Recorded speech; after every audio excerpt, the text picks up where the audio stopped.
Bismillahirrahmanirrahim. Assalamualaikum warahmatullahi wabarakatuh. Selamat sore saudara sekalian.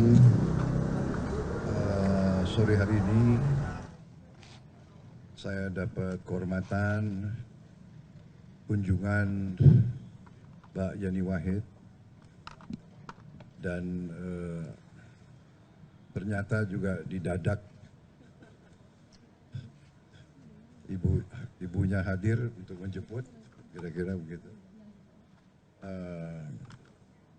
Tadi kita, ya sebagaimana kalian ketahui, hubungan saya sudah cukup lama sama keluarga Gus Dur, puluhan tahun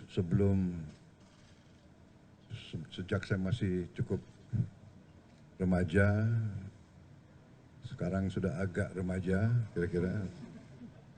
Nah, jadi hubungannya lama sebelum beliau presiden,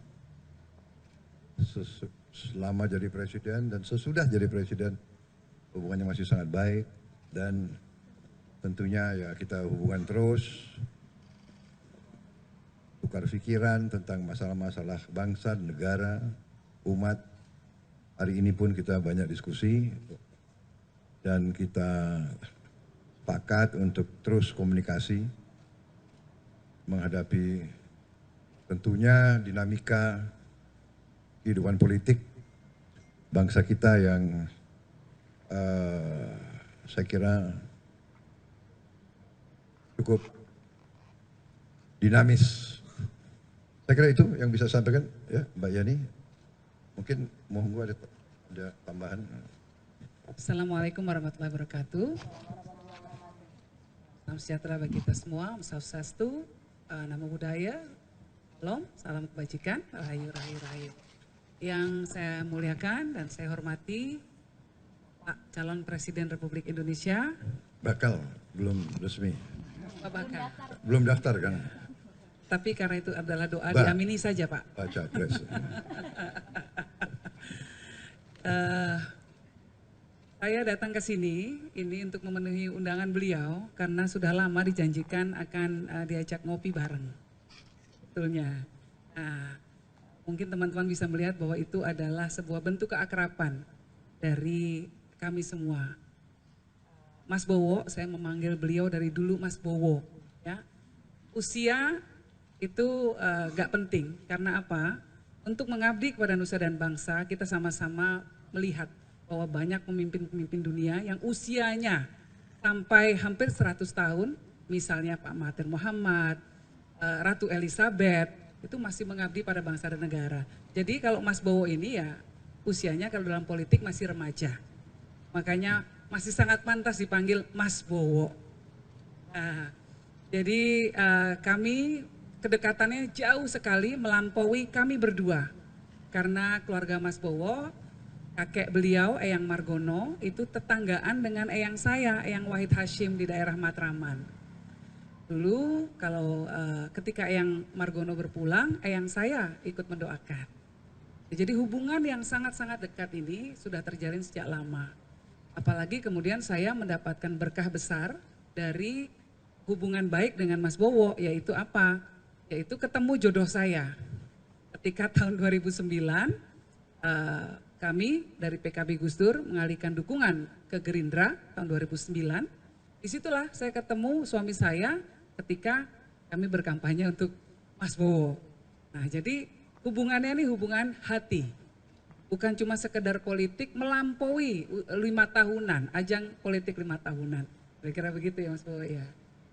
Saya kira demikian juga ya, jadi kekeluargaan, persahabatan itu harus kita utamakan. Perbedaan politik itu biasa.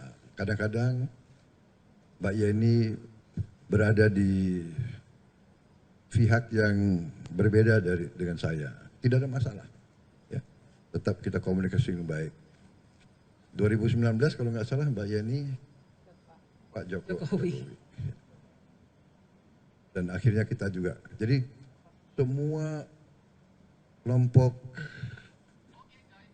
yang istilahnya mengaku Indonesia, semua yang berjiwa merah putih, di ujungnya harus bisa kerjasama. Saya kira itu pelajaran bagi kita ya, Ya, bagi dari generasi sebelum kita dan yang ingin kita teruskan kepada generasi yang lebih muda dari kita, kepada kalian semua ini, bahwa bersaing, berbeda pendapat itu biasa. Kadang-kadang bersama, nanti kita berpisah, di ujungnya bersama lagi. Saya kira itu Ya. pelajarannya Mbak Yani ya. Betul, Jadi dan terima kasih juga Gerindra. Terus terang aja Gerindra bisa besar dengan cepat karena juga dulu dukungan yang besar dari Gus Dur, dari ya ya. pengikutnya beliau sangat besar di Jawa Timur. Kita jadi besar juga. Saya kira itu dari saya ya, kita terima kasih. Saya mau ada satu tambahan Mas Bowo, Monggo, just monggo. very quickly ya. Monggo. Kenapa kita butuh figur seperti Prabowo? Ya. Karena saya percaya setiap zaman membutuhkan pemimpinnya. Nah, zaman mulai dari Bung Karno pada waktu itu transisi kemerdekaan, kita butuh pemimpin revolusioner.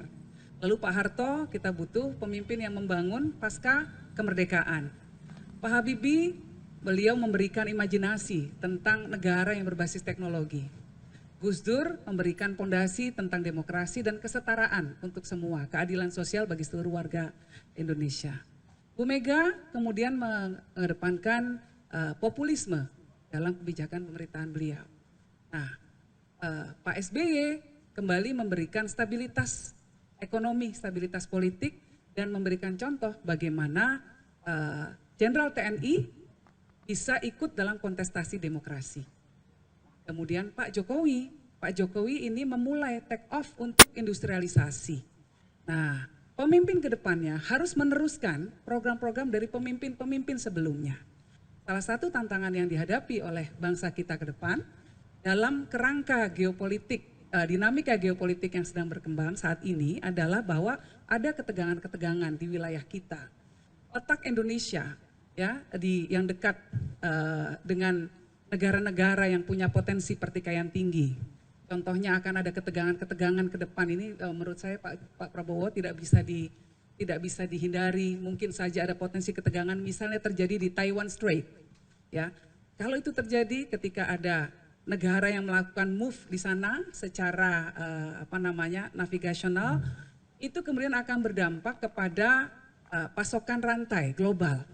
Nah, pasti dampaknya ke kita karena letak geografis kita di tengah-tengah negara yang tergabung dalam anggota kuat. India, Jepang, Australia, Amerika. Nah, pemimpin yang akan memimpin Indonesia ke depan harus mengerti dinamika geopolitik. Orang yang harus punya kemampuan strategic thinking. Nah, saya rasa orang seperti Pak Prabowo ini punya kemampuan seperti itu. Maka wajib bagi saya sebagai representasi dari kelompok Gus Dur untuk berkomunikasi intens dengan Pak Prabowo, dengan Mas Bowo, untuk mendengarkan kebijakan-kebijakan beliau, dan memberikan aspirasi kita tentang bentuk negara ke depan harus seperti apa. Itu kira-kira. Saya kira demikian ya, kita lihat pemikiran Mbak Yeni, wawasannya sangat tepat ya, intinya kita bekerja sama untuk kebaikan rakyat.